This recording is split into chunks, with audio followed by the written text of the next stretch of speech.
Asociación por la Tolerancia de Barcelona, una asociación que lleva desde el año 1992 defendiendo valores constitucionales, derechos lingüísticos y también apoyando a las víctimas del terrorismo, y que realiza este ciclo de cine con la colaboración de la Fundación de Víctimas del Terrorismo, que nos apoya para poder realizarlo en 3 sedes que llevamos haciendo últimamente, que son Barcelona, de la que llevamos 24 años, Pamplona, en la que llevamos 11 años, y en Bilbao, esta es la 4ª ocasión, si yo no me confundo, en la que ya vamos viniendo aquí a celebrar una de las jornadas de nuestro ciclo de cine.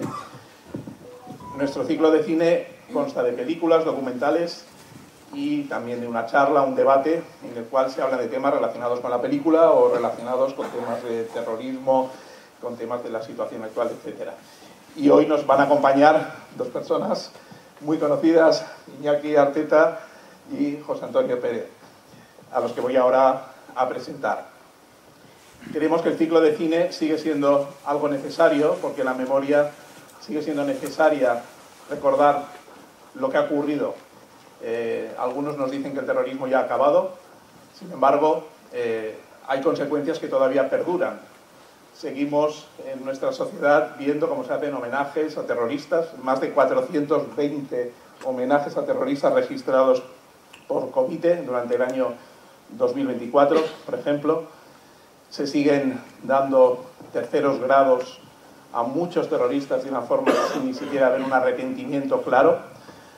Por ello creemos desde la asociación que sigue siendo necesario realizar este ciclo de cine para recordar a las víctimas del terrorismo como se merecen. Y bueno, pues han visto el documental, un documental terrible que habla mucho de cómo es, de lo que ha vivido esta sociedad, cómo ha vivido bajo el silencio, que era uno de los títulos de uno de los documentales de Iñaki. Ese silencio, ese miedo que ha imperado y que muchos de ustedes conocerán muy, muy bien. La asociación, nuestra asociación quiere explicar un poco, quiere con ello recordar a las víctimas, dar homenaje también a otras personas que no miraron para otro lado en esos momentos. Aquí hemos visto un ejemplo de personas que miraron para otro lado ante un atentado, pero también hay muchos casos de muchas personas que no miraron para otro lado. La infiltrada nos habla de las fuerzas y cuerpos de seguridad del Estado que defendieron, que nos defendieron a la sociedad, que defendieron la democracia frente a los que querían derribar la democracia. Es un homenaje a ellas, es un homenaje a las víctimas, es un homenaje también a los que no miraron para otro lado. En la charla de Pamplona tuvimos algunas personas de Gesto por la Paz, por ejemplo, que en su momento dieron la cara, y también tuvimos al presidente de AMBITE, la Asociación Navarra de Víctimas del Terrorismo de ETA, y tuvimos a un profesor que está impartiendo unos cursos en jesuitas de Pamplona, en los que a los chicos se les habla de terrorismo. Y creemos que esto es algo muy importante, porque por desgracia aquí nuestra media de edad no es precisamente joven, y tendremos que intentar llegar a esa gente joven de alguna manera. El tema de educación también es algo que vamos a hablar con nuestros invitados. Y bueno, voy a mencionar brevemente a nuestros invitados y ya les cederé la palabra para que nos hable. Aquí junto a mí tengo a Iñaki Arteta, en Bilbao, director de cine, guionista, fotógrafo, es un activista por los derechos humanos y siempre ha dado voz a las víctimas del terrorismo. Ha denunciado la barbarie del terrorismo y de lo que supone también el origen, el nacionalismo, que pretende pues hacer sentirse a los individuos como diferentes, cuando en realidad lo que quiere decir es que se sienten superiores. Ha hecho muchísimas películas, documentales, y nosotros en nuestros ciclos de cine le hemos tenido presente en muchísimos de ellos. Mencionaré algunas de sus películas más conocidas, como Sin Libertad, El Infierno Vasco, Bajo el Silencio, 1980, Contra la Impunidad, 13 entre 1000. Estas películas las hemos ido proyectando en estos 24 años de ciclo de cine. Iñaki ha sido uno de los protagonistas habituales por su extensa carrera cinematográfica dedicada a las víctimas. Toda esa filmografía ha sido reconocida con diferentes premios, como la Medalla de la Orden al Mérito Constitucional, la del Ayuntamiento de Baracaldo, premio de Covite, premio Adolfo Suárez de la Fundación Víctimas del Terrorismo. Nuestra asociación, la Asociación por la Tolerancia de Barcelona, también da un premio anual, y en el año 2021 Iñaki fue nuestro premiado. aparte de todos estos premios, y tiene muchos más, pero por no aburrir, también es académico de la Academia de las Artes y Ciencias Cinematográficas de España y miembro del patronato de la Fundación para la Libertad. Él nos va a hablar sobre todo de su documental. Esta es una historia real que vamos a proyectar a continuación y que les invito a quedarse, no es muy largo y acabaremos una hora razonable, con lo cual es un documental muy interesante sobre Gregorio Ordóñez que les invito a que vean. Y a su lado, José Antonio Pérez Pérez, nacido en Santoña, profesor de la Universidad del País Vasco, del Departamento de Historia Contemporánea, ha sido profesor de las aulas de experiencia también de la Universidad del País Vasco, profesor en el Centro Asociado de la UNED, es secretario del Instituto de Historia Social Valentín de Foronda y también es miembro del Consejo de Dirección de Gogora, Instituto de la Memoria, la Convivencia y los Derechos Humanos. Ha escrito diferentes libros, algunos en solitario y otros en colaboración de otros escritores o de otros expertos, como por ejemplo quien sostuvo el franquismo en Euskadi y coordinó la trilogía Historia y Memoria del Terrorismo en el País Vasco, y con otros autores el franquismo contra comisiones obreras, dictadura, transición y democracia, por ejemplo con Juan Pablo Fusi, etc. También su lista de libros y colaboraciones sería extensísima. Y es codirector de un documental que se llama Beldurra, que proyectamos en Pamplona y en Barcelona el año pasado, en nuestro ciclo de cine. Después en la charla creo que sería interesante, yo te preguntaré alguna cosita de Beldurra porque es un documental que también tuvo cosas muy interesantes que me gustaría comentar.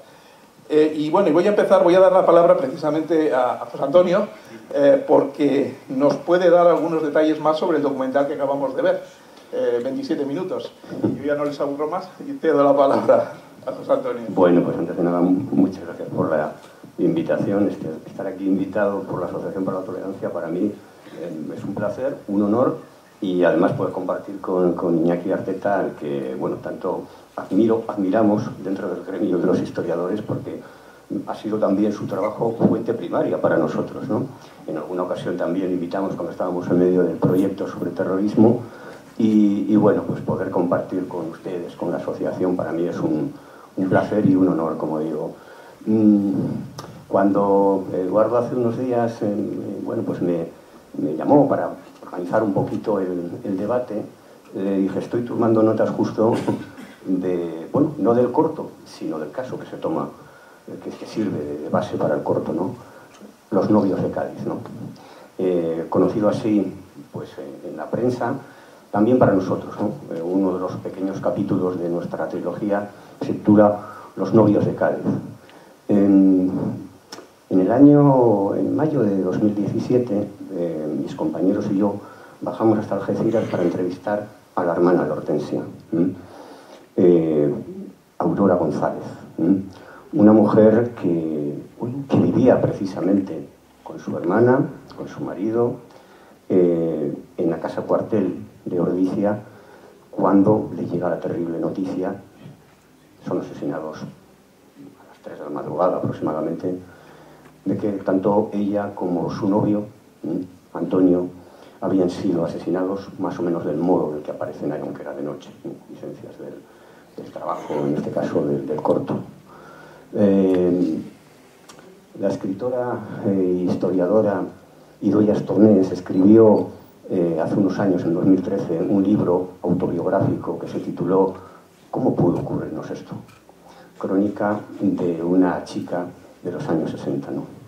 En el libro, ella que es novelista, escritora y historiadora, se preguntaba precisamente cómo pudo ocurrirnos esto.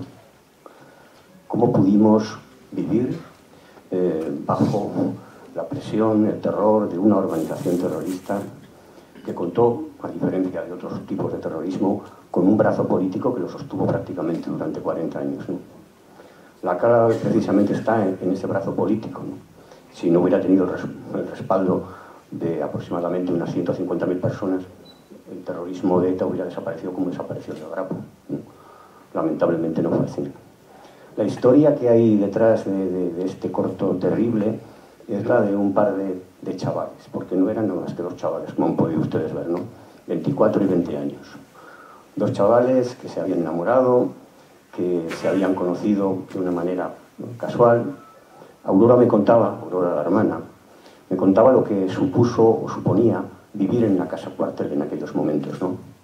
La relación que tenían con su entorno. Yo le preguntaba, como seguramente haga muchas veces el propio Iñaki Arteta, cómo era vivir con miedo. Bueno, pues vivir con miedo, ella me decía, ¿no? Cuando Aurora se queda embarazada, ir al ginecólogo, y cuando el médico y la enfermera, bueno, pues empiezan a pasar la lista de la gente y pregunta por su nombre y dónde vive, hay unos segundos intensos de silencio, ¿no? Que se puede cortar con un cuchillo hasta que ella se atreve a decir en el cuartel de la Guardia Civil, ¿no? Hablaba antes de venir aquí con un amigo mío, porque después de hacer las entrevistas, como seguramente le pase a Iñaki, uno traba amistad con la gente con la que entrevista para su trabajo, hijo también de un guardia civil. Este hombre fue asesinado, el padre, aquí en Guecho, muy cerquita, en el año 1992, delante de todo el mundo. Delante de todo el mundo, luego comentaré alguna circunstancia. Me decía que cuando él tenía 5 años, él, porque lo entrevistaba, su padre, que entonces vivía en Erandio y tenían que trasladarse al cuartel de Algorta, le dijo, mira hijo, le sentó en el regazo y le dijo, mira hijo, a partir de mañana, si te preguntan en el colegio, no vas a decir que yo soy guardia civil, ni que soy funcionario, mejor que soy cartero. Y él me contaba esa historia y yo creo que era la forma de explicar cómo muchos policías, como muchos guardias civiles tuvieron que ocultar el trabajo que estaban haciendo para tratar, en la medida de lo posible, de evitar el acoso que muchos sufrieron, muchos niños en aquellos momentos, la violencia, el bullying y ellos mismos directamente un atentado. Este chico, que ahora es un hombre, que luego fue guardia civil, Koldo, mi amigo Koldo, estudió cerquita de aquí, en el Colegio de los Salesianos de Deusto, y me decía que él lo ocultó durante mucho tiempo, pero que un amigo de su clase no pudo ocultarlo. Se enteraron de que su padre era policía nacional y le comentaba yo, ¿y qué hacíais? Y me dice, cada viernes le hacían un corro y le daban una paliza. Cada viernes, todos los viernes. Me dice, no encontró apoyo ni en los profesores, ni en el colegio, ni en nadie. Y yo le preguntaba, Koldo, ¿y tú qué hiciste? Y me dice, mimetizarme con ellos. Tratar de pasar desapercibido. Evitar de esa manera que el terror que veía en sus ojos fuese mi terror. Que la violencia que sufría ese niño fuese también la que iba a sufrir yo. Cuando entrevisté a Aurora y me comentaba cómo era aquella vida, no podía por más que tratar de ponerme, ¿no? en esa situación. Lo que ocurre esa noche, esos 27 minutos que están sonando el claxon cuando cae el cuerpo, en este caso es del propio Antonio, tratando de proteger a su novia. Hay una circunstancia terrible. Aurora nos cuenta cómo esa misma noche Antonio le había regalado una pulsera a Antonia y una pulsera de pedida. Se iban a casar en muy pocos meses. La misma noche de Reyes de 1979. Bueno, lo que vemos en las imágenes es una recreación, pero la onda expansiva del terrorismo, que llega prácticamente hasta hoy en día, como recordábamos aquí, tiene en este caso unas consecuencias inmediatas. Varios guardias civiles, compañeros del propio Antonio, horrorizados por lo que ha ocurrido con este caso y con su novia, temerosos de que la violencia pueda llegarles a ellos, abandonan el cuerpo. Dos de ellos, algunos son de Tarifa, otros muchos de ellos eran andaluces y varios de la provincia de Cádiz, ¿no? Vuelven a su casa, cambian de trabajo, piden un cambio de destino. Uno de ellos no, uno de ellos se queda. 2 meses después, unos pocos meses después, el 2 de mayo de 1979, en una acción muy parecida, en este caso cuando van a recoger una patrulla de guardia civil desde el correo al mismo pueblo de Ordicia, son interceptados en una trampa por varios miembros de un comando de ETA y los ametrallan. José Mari Maestre, que era uno de los compañeros, amigo íntimo del propio Antonio, del novio de Cádiz, muere en aquel atentado junto con otro compañero. El atentado tiene lugar muy cerquita de una famosa discoteca en aquellos momentos, la discoteca Sunday de Assain. En aquella discoteca iban muchos guardias civiles, chicos jóvenes al fin y al cabo, cuando no estaban de servicio y libraban, bueno, pues a tratar de divertirse, ¿no? En aquel ambiente opresivo, presidido por el terror. Aquel día no tenían que haber ido, porque había una huelga general, había conflictos, había habido manifestaciones, y en el puesto de la Guardia Civil les dijeron que tuvieran mucho cuidado. Pero a la noche él quería, bueno, pues pedirle la mano a su novia, y entonces, bueno, se saltaron, por así decirlo, en las recomendaciones que les habían dado del cuartel. Bueno, este fue el resultado, ¿no? El atentado que hemos visto ahí reflejado. En esa misma discoteca Sunday, el camarero José María Colomo fue asesinado en el mes de julio. Todo ocurrió en un espacio muy cercano, en un triángulo prácticamente, ¿no? Un triángulo que fue también conocido como el Triángulo de la Muerte por atentados de otro signo, en este caso de la ultraderecha. Bueno, esta es la pequeña historia que hay detrás de un caso como estos, ¿no?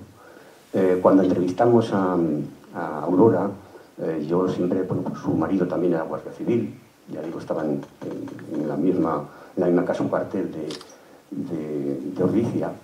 Le pedía opinión sobre, bueno, cómo vivió aquel atentado y qué pensaba de la sociedad vasca, ¿no? Y ella, la pobre, me decía, no todo el mundo era malo, no todo el mundo.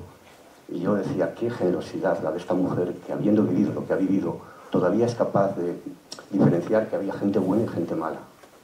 Mi compañero Luis Castells, profesor mío, historiador, compañero y amigo sobre todo, escribió hace un tiempo un artículo en una revista académica y lo tituló precisamente Ventanas cerradas. Ventanas cerradas, que rinde homenaje, triste homenaje, precisamente a la actitud, al comportamiento de una parte de la sociedad vasca que ni cogió el teléfono para llamar a la Guardia Civil o a la policía, ni fue capaz de abrir las ventanas para ver lo que ocurría, ni mucho menos de bajar aquel coche, tratar de auxiliar a aquellos dos pobres chicos que estaban muriendo. Aurora, de hecho, moriría poco más tarde. Ella siempre me decía, si aquella ventana se hubiera abierto, si alguien hubiera tenido la piedad de poder bajar, llamar a una ambulancia, quizás mi hermana hoy estaría viva, ¿no? Bueno, les cuento simplemente esta historia terrible que yo creo que refleja de una manera gráfica, dramática, lo que fue el terrorismo en aquel año 79, en el año 80, en todos los años que sucedieron después, los años de plomo. Muchas gracias. Una pequeña introducción.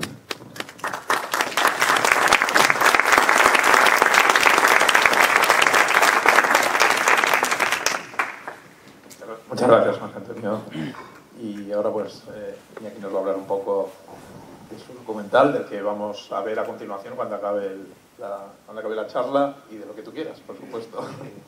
Muy bien, muchas gracias, Eduardo. Yo encantado de estar aquí en Bilbao, en mi tierra, y encantado de saludaros, que hay viejos amigos que no sé, con los que nos hemos visto desde hace 20 y pico años en actos de este tipo. Entonces eran más casi clandestinos, ¿no?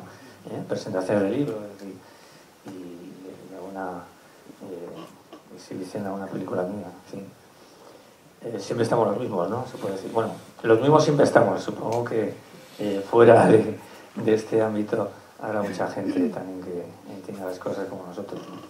Bueno, pues a continuación van a ver mi última película documental, que es un mediometraje de 40 minutos.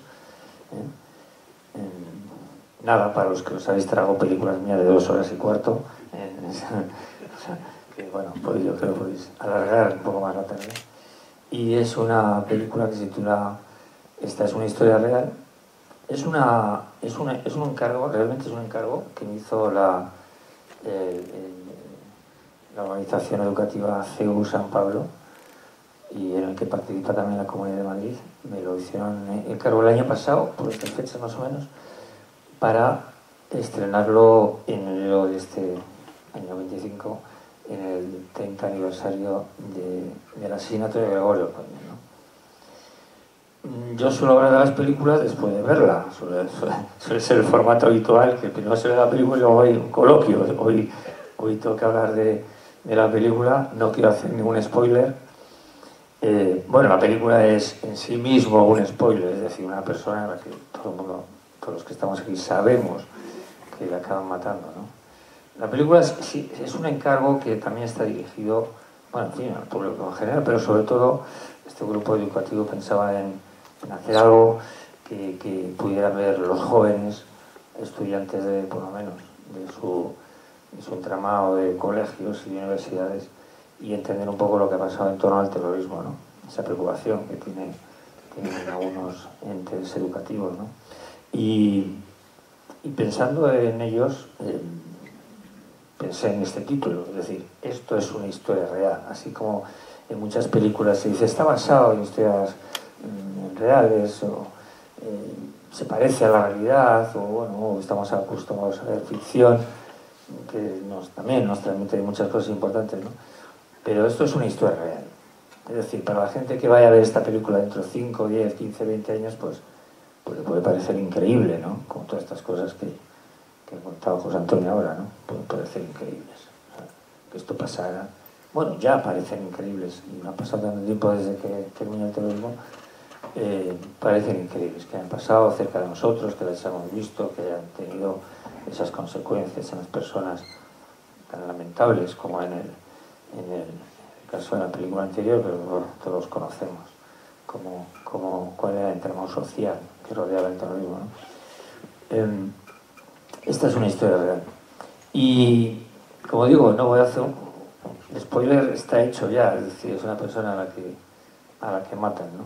Entonces me decía Eduardo, pues bueno, habla un poco de cómo has hecho la película o tal, en fin. En fin, el caso de Gregorio es conocido y pues a mí se me planteaba cuando me dijeron que querían hacer algo así, pues lo primero que se me ocurre es pensar en cómo contarlo. Es decir, todos sabemos lo que ha pasado, o se puede saber lo que ha pasado periodísticamente, conocemos lo que ha ocurrido con Gregorio, con esta persona, pero a mí como autor pues me interesaba pensar en cómo contarlo. Es decir, cómo contarlo es lo que a los que cuando uno es espectador lo que menos le interesa, aparentemente, conscientemente, lo que menos le interesa es cómo le cuentan las cosas, pero realmente es lo importante, no mucha cantidad de veces es más importante cómo se cuentan las cosas que se cuentan, ¿no? Pensemos en los chistes, depende de que lo cuente yo a que lo cuente alguien gracioso, pues cambia mucho, ¿no? Y pues el mismo chiste que lo contamos cualquiera, ¿no? Las historias además se pueden contar de mil maneras. Yo no quería hacer una cosa periodística, un recorrido periodístico a través de su vida, y tengo que decir que me ha pasado muchas veces cuando me han encargado una cosa, de las veces que me han encargado cosas que tienen que ver con el cine o publicitarias incluso, pues en el primer cuarto de hora en el que me cuentan qué se pretende hacer, cuál es el proyecto, me surgen las mejores ideas, que luego, con toda probabilidad, son las que llevo hasta el final, ¿no? Es como cuando me están contando algo, mi cabeza está pensando, a ver, ¿y esto cómo lo van a contar, ¿no? Y hay unas cosas, hay tres cosas que me parecieron buenas ideas, nada más conocer que me tenía que enfrentar a esta cosa de contar algo que ocurre en San Sebastián, alguien que está en política, que le matan. La primera era que no quería que hubiera muchas personas interviniendo, ¿no? No fuera algo periodístico que sale, bueno, pues sale María Orejas, un compañero que estuvo con el ayuntamiento, la última persona que le vio, su hermana, su madre, su tal, amigos de tal, no sé qué, periodistas que conocieron. Yo lo he hecho en algunas películas también, ¿eh? Pero no quería eso.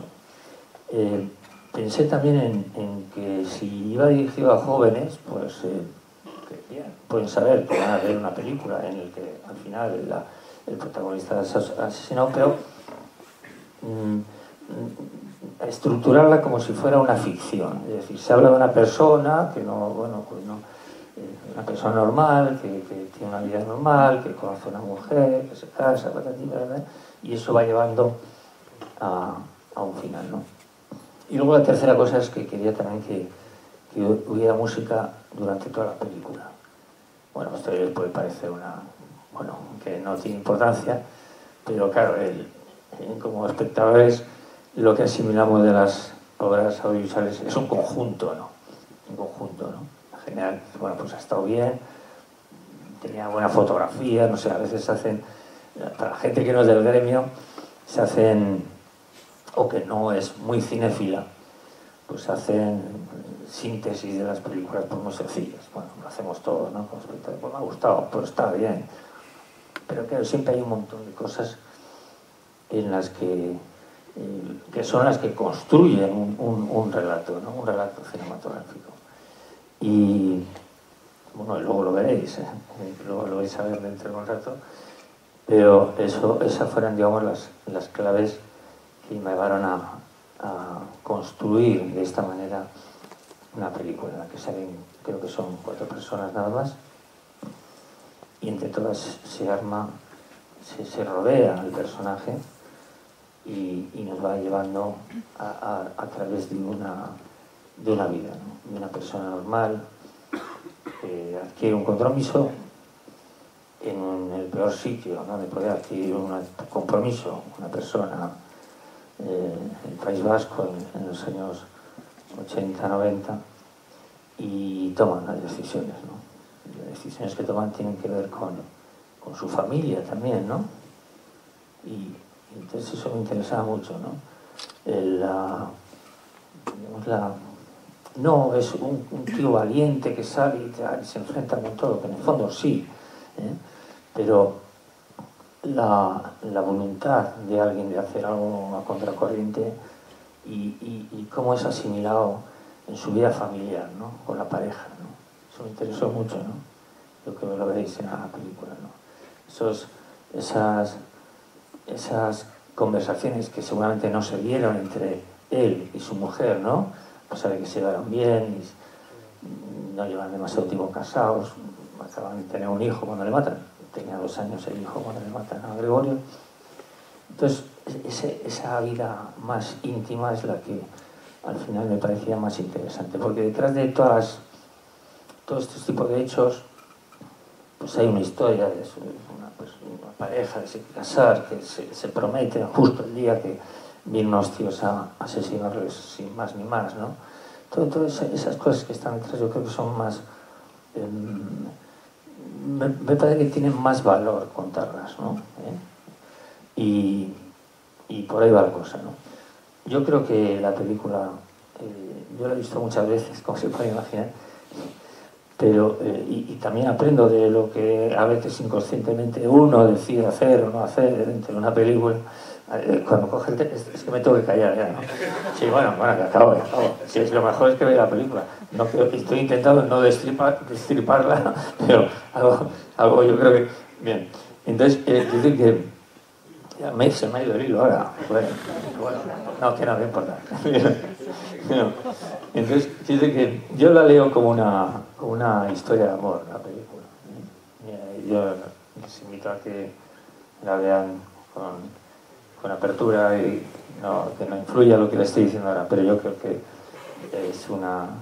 se puede leer como una historia de amor y también como una historia de secretos, ¿no? Conyugales. Es decir, claro, cuando alguien se mete en un lío como se mete Gregorio, pues la mujer ya sabe lo que no tiene que preguntarle a él, ¿no?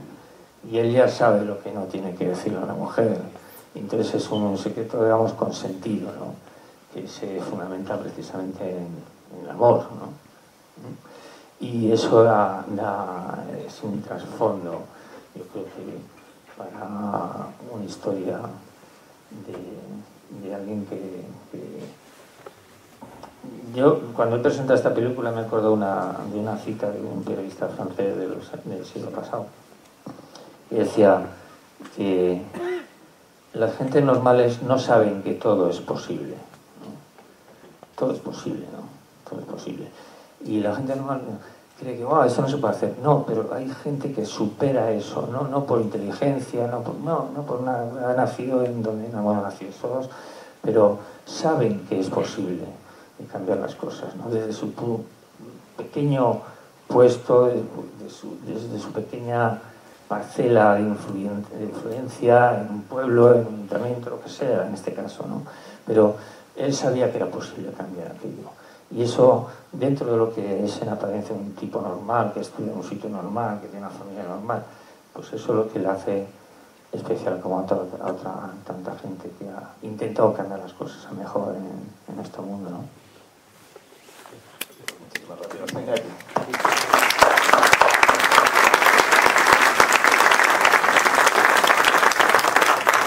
Ahora les pasaremos para hacer una de preguntas, pero yo quiero hacer alguna pregunta un poco para romper el hielo y también como curiosidad.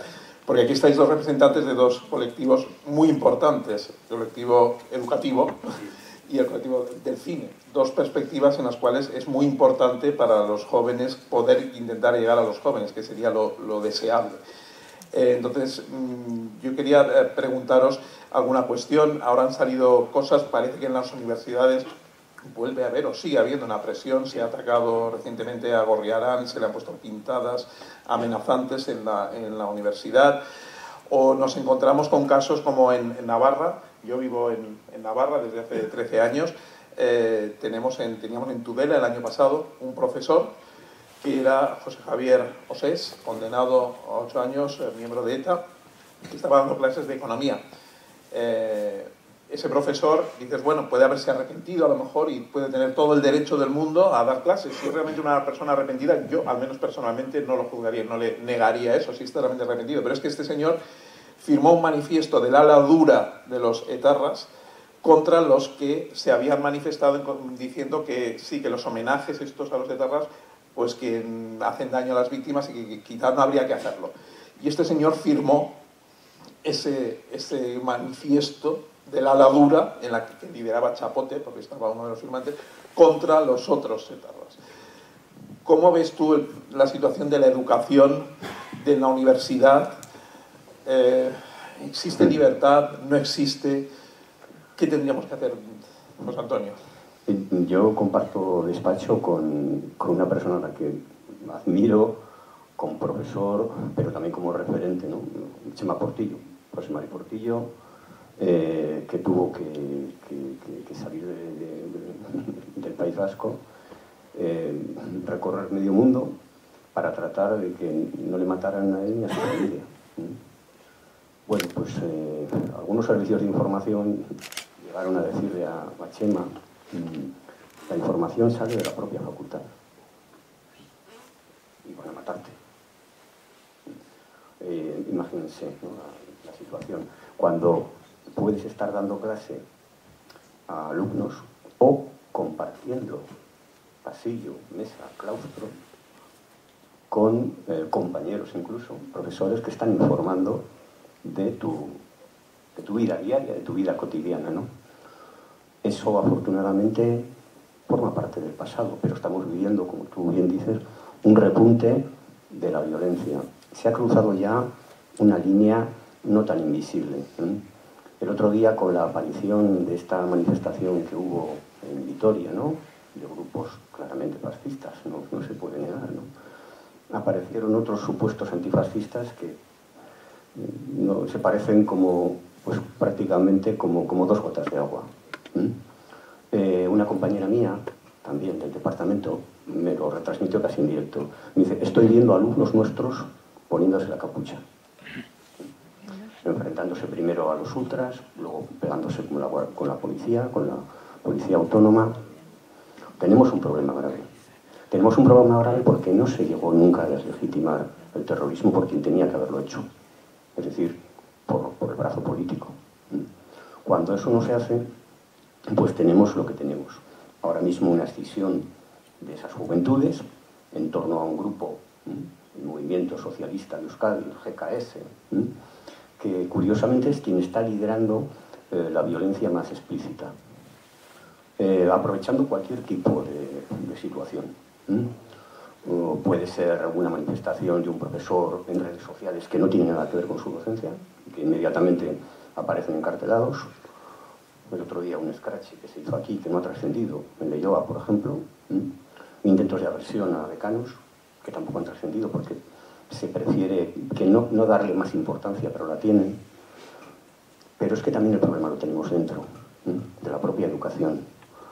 Y no solamente en la universitaria. Yo doy clase a alumnos desde 18 años hasta los mayores aulas de la experiencia, que tienen 80. Me preocupan más los jóvenes, evidentemente. Pero es que mis compañeros que dan clase, por ejemplo, en enseñanza media, me hablan también de compañeros suyos que vienen de todo ese mundo, compañeros profesores, ¿no? Que vienen de todo ese mundo y que, lejos de deslegitimar el terrorismo, explican lo que ha ocurrido aquí de aquella manera. Pongo un caso, claro. Ahora mismo se está procediendo a una renovación del temario del bachillerato y a la incorporación en la prueba de selectividad, la PAU, de temas que tienen que ver con la violencia política y con el terrorismo. Bueno, pues hay un sector del profesorado que está en pie de guerra, y nunca mejor dicho. Y no solo porque eso pueda implicar mayor trabajo, sino porque directamente es un tema tremendamente incómodo para ellos, porque participan de esas ideas.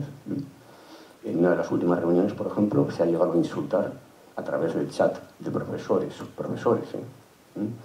a los compañeros nuestros que están, bueno, tratando de renovar ese temario.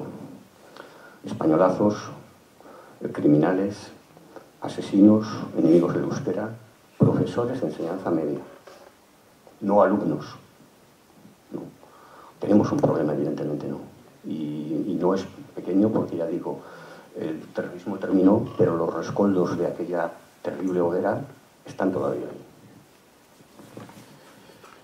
Sí, realmente la situación es terrible y bueno, también quiero aprovechar para... Has mencionado casos de profesores y tenemos algunos casos también aquí y he visto la entrada a Manuel Montero de la Universidad del País Vasco y a quien quiero también homenajear porque ha vivido estas situaciones y quiero pedir un aplauso para él también.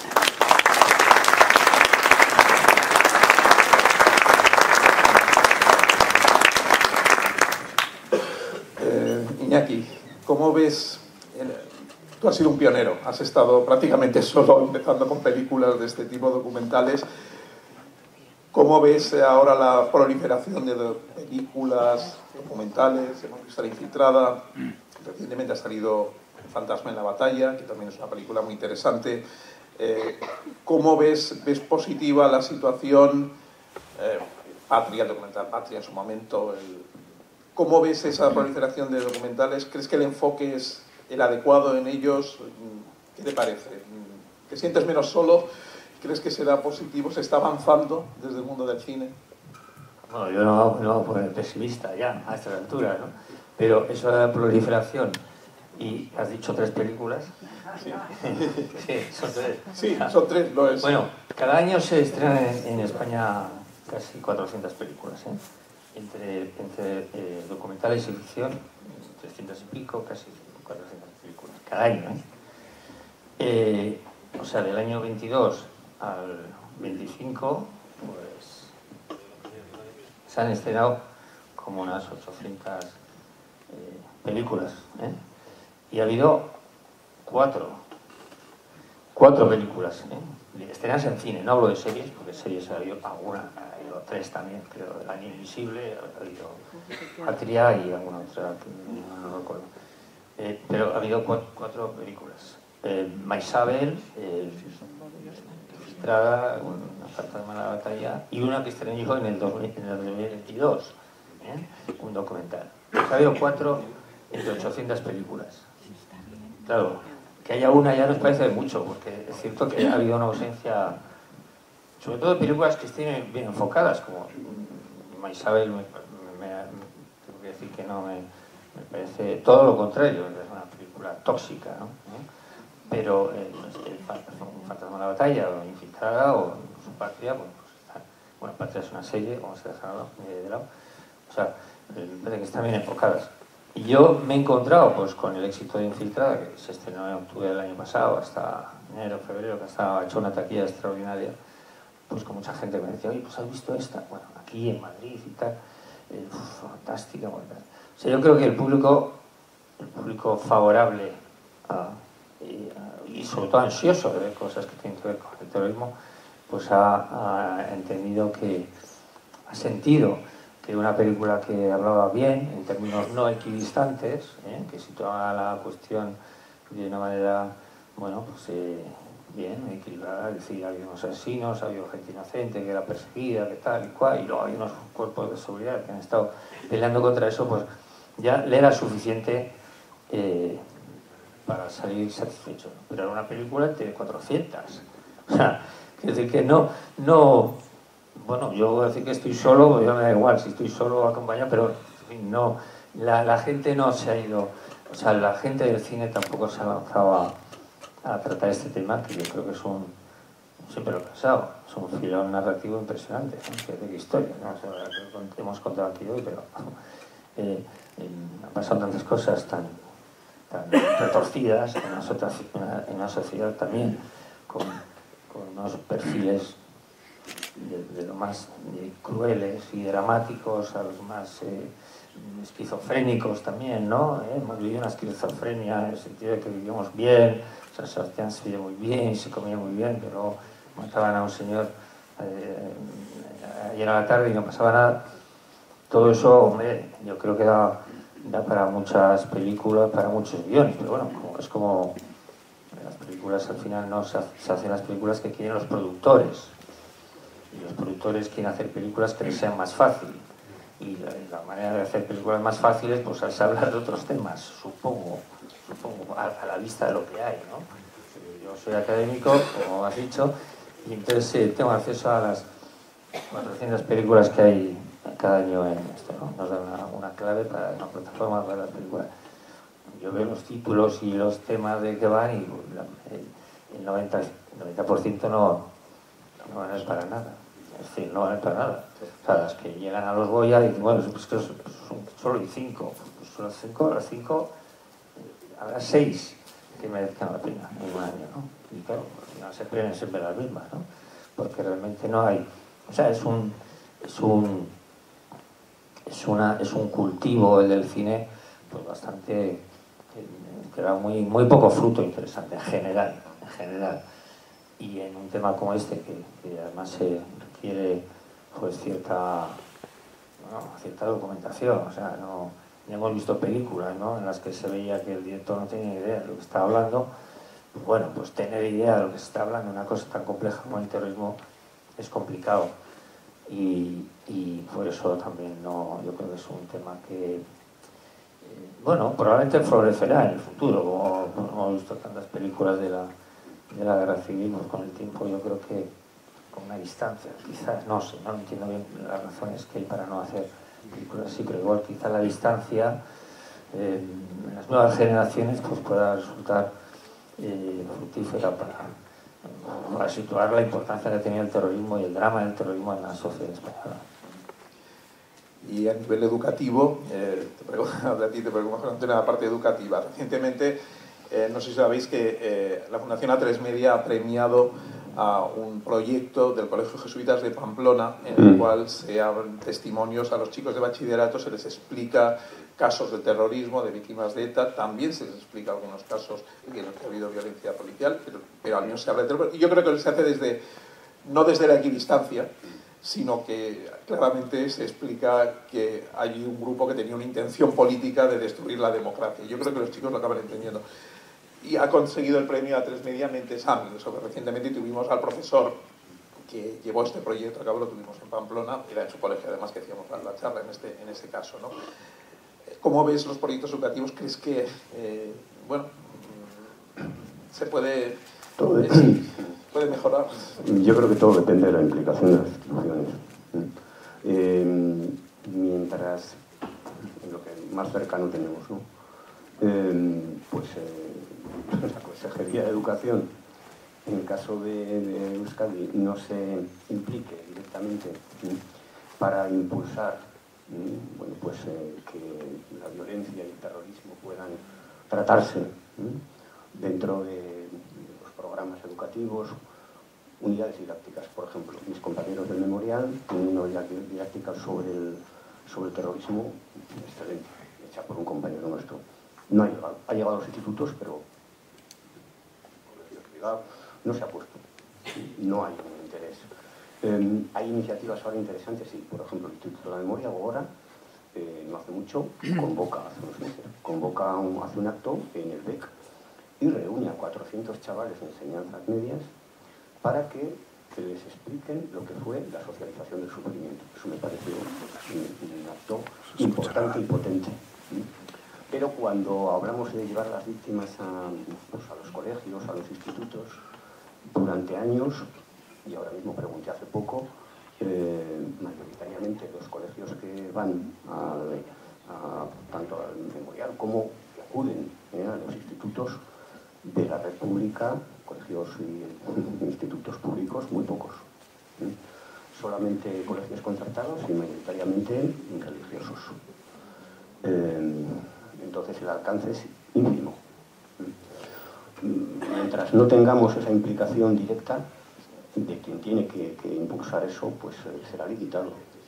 Ya me entendí. ¿No más? Voy a dejar.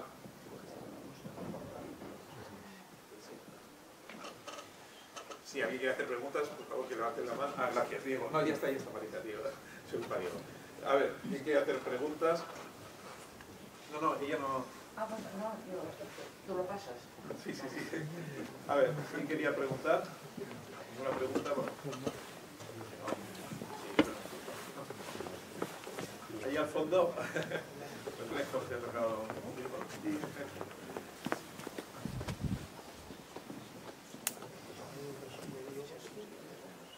Buenas tardes. No sé. Igual que encender eso. ¿Sí, vamos todos? Ya. Buenas tardes, noches.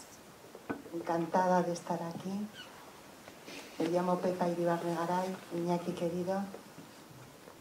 Es un honor estar aquí. Y yo sufrí en primera persona, no le llamaría intolerancia, en la universidad, haciendo el grado de Relaciones Laborales. Me daban clase como 4 profesores que habían estado 25 años en la cárcel por asesinar a varios guardias civiles y me daban clase a mí de Derecho, del trabajo y de Economía. Y se habían sacado el título, la tesis, la tesina y todo. Y sinceramente creo que esta sociedad está muy enferma, poco hay que hacer, resistimos solo unos cuantos, soy pesimista desgraciadamente y nada más, y que pues pagué caro mi osadía de ir a estudiar allí Relaciones Laborales, lo pagué muy caro.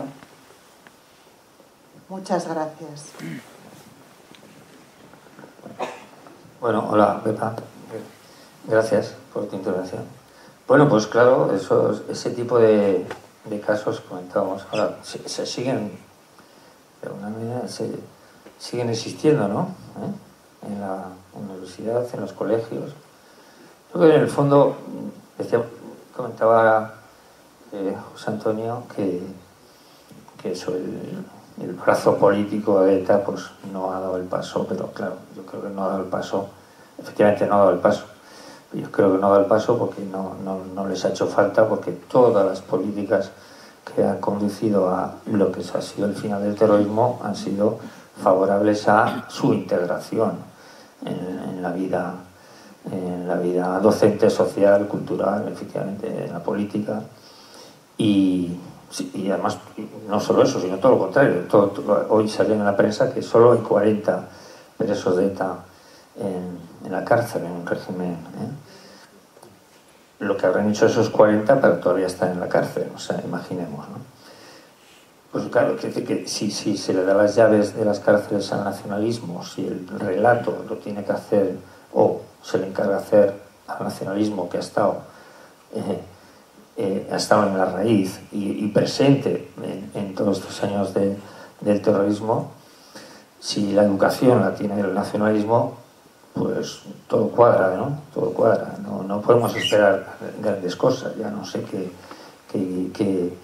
Y además, si se le vota al nacionalismo para que tenga poder y al brazo político de ETA, Bildu, para que tenga más poder próximamente, esa es la sociedad, no sé, enferma o qué, o rara, vamos a decir, rara, por decirlo de una manera casi humorística, ¿no? Una sociedad extraña en la que vivimos, ¿no? O sea, una sociedad que tras el terrorismo se comporta de esa manera, no solo con lo que ha pasado, sino con los que han hecho lo que hicieron durante todos estos años, con la ideología de los que hicieron todo lo que hicieron estos años, pues yo no lo sé explicar.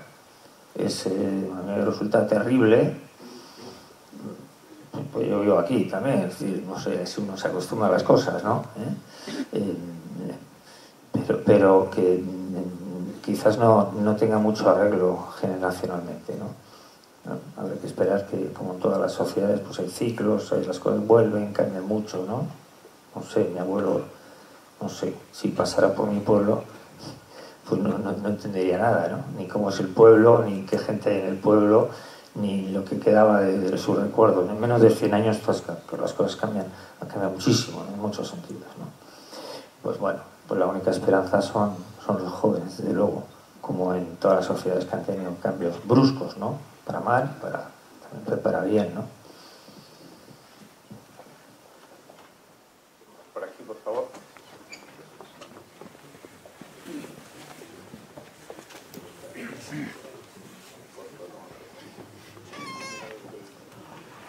Hola, buenas. Durante muchos años he estado ejerciendo la enseñanza como actividad profesional. He sido profesor numerario de instituto, 42 años exactamente, de los cuales pues prácticamente 3/3 partes de ese tiempo los he ejercido aquí en el País Vasco, que soy de aquí. Y a la hora de pues, trasladar ese tipo de experiencias, yo pues paso por situaciones. La asignatura de la historia es conflictiva para impartir, ha sido conflictiva para impartir en ciertos momentos. En tercero de BUP, en el plan antiguo, se impartía una asignatura que era Historia de España y de los países hispánicos. Me tocó impartir en un momento dado en un instituto de la margen izquierda y bueno, pues recuerdo que los alumnos para matricularse en nocturno tenían que tener 18 años. Y cierto alumno pues me invitó a que la historia que se explicaba, y el manual que utilizamos era un manual aprobado por el Ministerio de Educación, un manual de Vices Vives, Anaya, no recuerdo, pues que les trasladase otra visión de la historia. O sea, me animaba, pero yo sabía un poquito su cuerda ideológica, su marcha, y a los poquitos días en el departamento de historia apareció pues ciclostilada una serie de copias en la cual pues esa invitación a que impartiéramos la historia que ellos querían, pues que se nos invitaba, pero ya más insistentemente, pero ya con ciertas tildes de amenaza.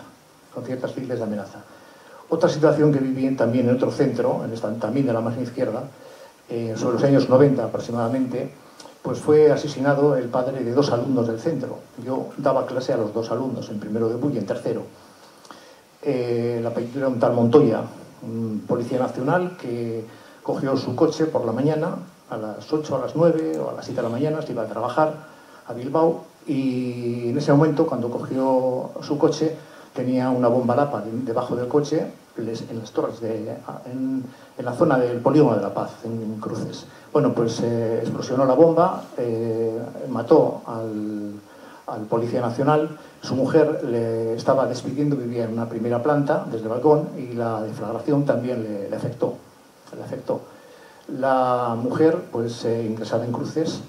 Yo, al respecto, pues claro, como profesor de los hijos de Montoya, pues hablé con el centro pues para organizar un acto de protesta, un acto de bueno, un acto de bueno, lo que fuera, un acto del centro, pues para condenar lo que había sucedido. Me quedé solo, hablé con la dirección, con compañeros, me quedé absolutamente solo. Solamente me quedó, pues decir, me voy a acercar a Cruces, voy a hablar con la madre,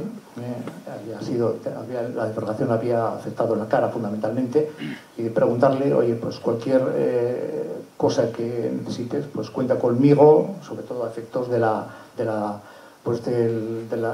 situación de los hijos en el instituto.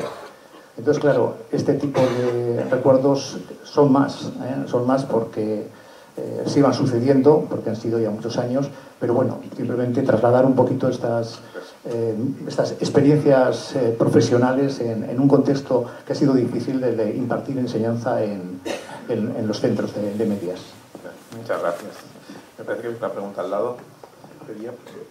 Brevedad. Sí, hola, buenas tardes a todos. Yo soy José Balín, un estudiante. ¿No se oye? Ahora sí, cerca, sí. Soy José Balín, un estudiante durante 32 años, alguno más, pero en el mismo centro. Somos compañeros y amigos, que resulta más difícil desde bachillerato. Ya ha hablado Juan Carlos en el partido de literatura. Bien, quiero dirigirme, después le voy a hacer una pregunta a usted, señor Arteta, pero ahora igual más al señor Pérez. Vamos a ver.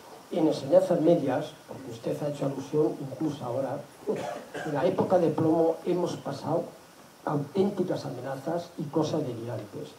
Y voy a contar una que igual mi mujer que está al lado dirá, ¿por qué hablas ahora de eso? Pero todavía me duele recordármelo, ¿no? Bueno, en un claustro había matado a 2 guardias civiles.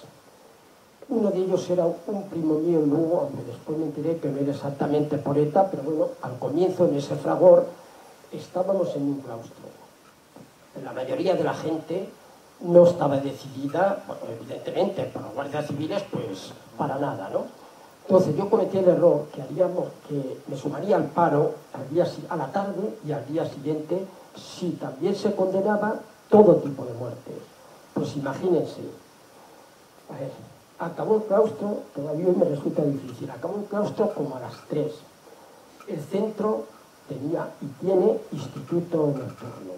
¿Cuál fue la sorpresa para mí? Que al día siguiente, por haber dicho que yo salía a la huelga si se condenaba todo tipo de violencia, aparecieron unas enormes pintadas, y yo vivo, o sea, trabajaba y vivía en el centro, con lo que eso supone, diciendo, pero con letras como las cortinas, en cuestión de horas, Balín, el apellido Balín, ETA, metralleta. O sea, la cosa ya era, una cosa es general y otra ya cuando se personaliza. Y digo este inciso, si me permiten. Estábamos a punto de ser padre, mi mujer, que la tengo al lado, después me va a echar la bronca para hablar de esto. O sea, faltarían 4 meses de embarazo. Cada día que había un claustro, había una evaluación, y yo llegaba, era nuestro primer hijo, 10 minutos más tarde, ella no vivía y yo estaba en un sin vivir. Y digo, esa pintada duró meses y acabo.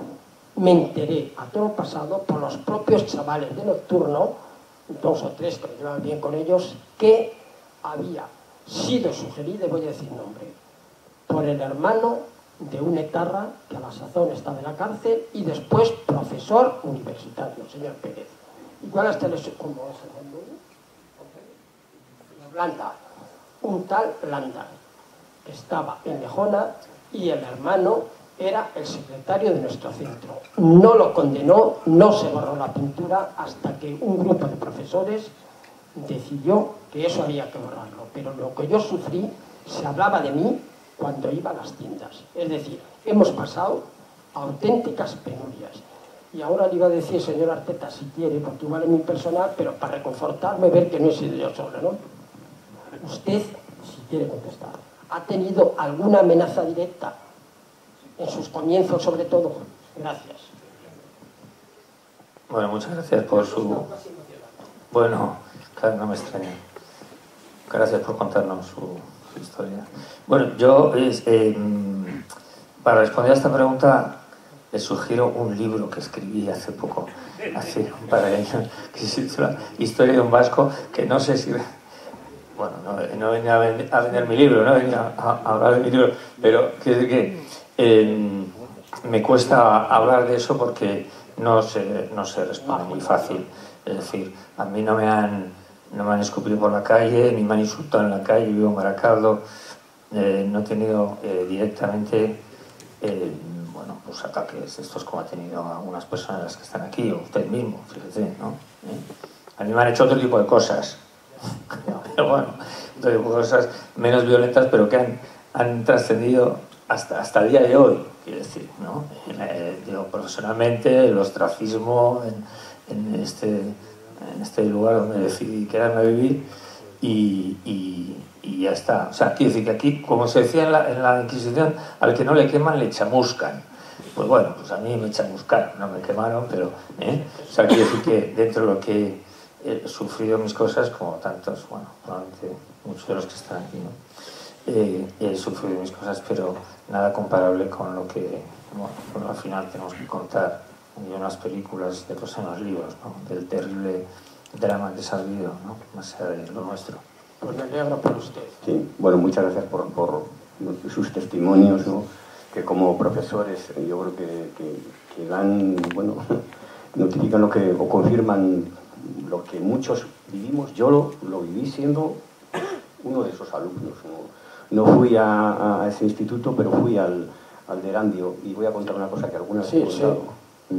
Bueno, el de Erandio era un instituto muy politizado. Yo llego en el año 79 a cursar, bueno, pues, el primero de bachillerato, y uno de los profesores, en este caso de ciencias sociales, organizaba los grupos de trabajo de chavales de prácticas con nombres de comandos. Vosotros 4 vais a ser el comando Vizcaya, vosotros 4 el comando Guipúzcoa, el comando, y pues el comando más el grupo que lo hiciera mejor tenía el honor de ser, no recuerdo si era el comando Madrid o el comando España. Eso lo he vivido yo también. Bueno, se pueden imaginar ustedes el efecto que tenía, ¿no? Algunos, los que no coincidían, sabíamos que aquello no podía ser normal, nos mirábamos y decíamos, esto es una aberración. Con 15 años uno ya sabe lo que está bien, lo que está mal, con 14, ¿no? Y me acuerdo de ir a tratar de poner una protesta o algo, pero es que el director era también de Ribatasuna, con lo cual, bueno, aquello no llegó a ningún sitio, ¿no?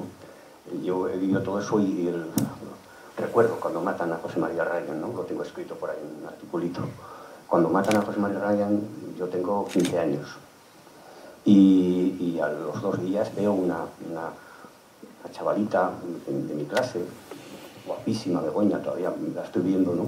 Llorando en un rincón de un pasillo. Y cuando me acercó, le digo, ¿pero qué te pasa? Me dice, es que van a matar a mi padre. Y yo, ¿cómo que van a matar a tu padre? ¿Quién es tu padre? Y me dice, mi padre es también ingeniero de la central nuclear de Lemonis, ¿no? Claro, yo me quedé, vamos, estupefacto, ¿no? La soledad en la que aquella chavala lloraba, y se lo confesó al primero, ni siquiera teníamos una amistad, pero tenía que contárselo a alguien. Afortunadamente no mataron al padre, pero la chavala desapareció en ese curso. Se fueron. Se fueron como se fue mucha gente. Por eso hablábamos de la educación tan importante, ¿no?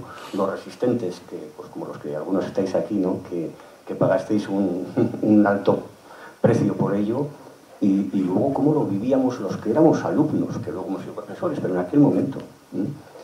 Gente, profesores muy conocidos, con nombres y apellidos, que luego han tenido, bueno, también su papel dentro del mundo Abertzale.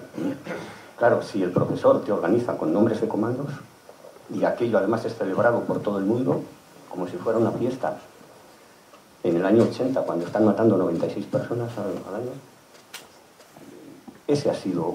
No me gusta a mí hablar de... Mi caso fue en el 85, que fue un año desastroso. También terrible. Bueno, yo no quiero... yo estaría hablando y escuchando y me encantaría hacer 1000 preguntas más, tenía preparadas, pero no quiero alargarlo más porque quiero que vean el documental de Iñaki Arteta que nos ha dado algunos detalles, pero vale la pena verlo. No es muy largo, como ha dicho, es un mediometraje, son 40 minutos, con lo cual les invito a que se queden un poquito más. Y simplemente muchísimas gracias a los dos, José Antonio y Iñaki, muchísimas gracias por venir, muchísimas gracias a todos ustedes.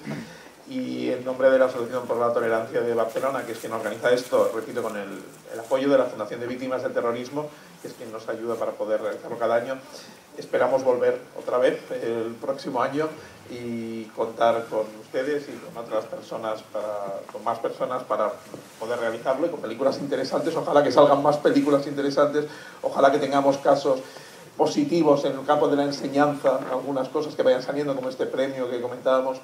Efectivamente, son pocos los casos de colegios que hacen esto en Pamplona, es una excepción, lo que he contado es una excepción, ¿eh? Les han dado el premio en Antena 3, pero es la excepción. Ahora hay un colegio más que interesa, pero las cosas van por ahí, porque si no nos ganarán ellos el rato. No sé si han fijado lo que ponía cuando ha acabado el documental, el corto, ponía que, creo que se llama Kepa, el terrorista era el chico, decía, es ilustrador infantil. No sé si lo han visto, ponía, es ilustrador infantil, o sea, ellos van por ahí. Y simplemente intentar dar un mensaje optimista. Ahí al fondo han preguntado, han dicho, poco hay que hacer. Y yo voy a decir lo contrario, mucho hay que hacer. Mucho hay que hacer. Tenemos que hacer mucho. Lo primero, enseñar a nuestros hijos, a los que tengan nietos, insistirles en que no olviden, explicarles lo que ha pasado, porque es que los chicos no saben lo que ha pasado muchas veces. Y es responsabilidad nuestra explicárselo. Y con documentales, con películas, pues viendo tu documental, mi hijo, que está bastante informado y conoce cosas, se enteró de que a Aznar le habían puesto una bomba en el coche, no lo sabía. Y como eso es una, pero hay 1000 historias más que no conocen, evidentemente. Entonces tenemos la obligación, yo creo, de insistir en la educación de nuestras familias, explicar las cosas. Repito, muchas gracias a todos y hasta la próxima.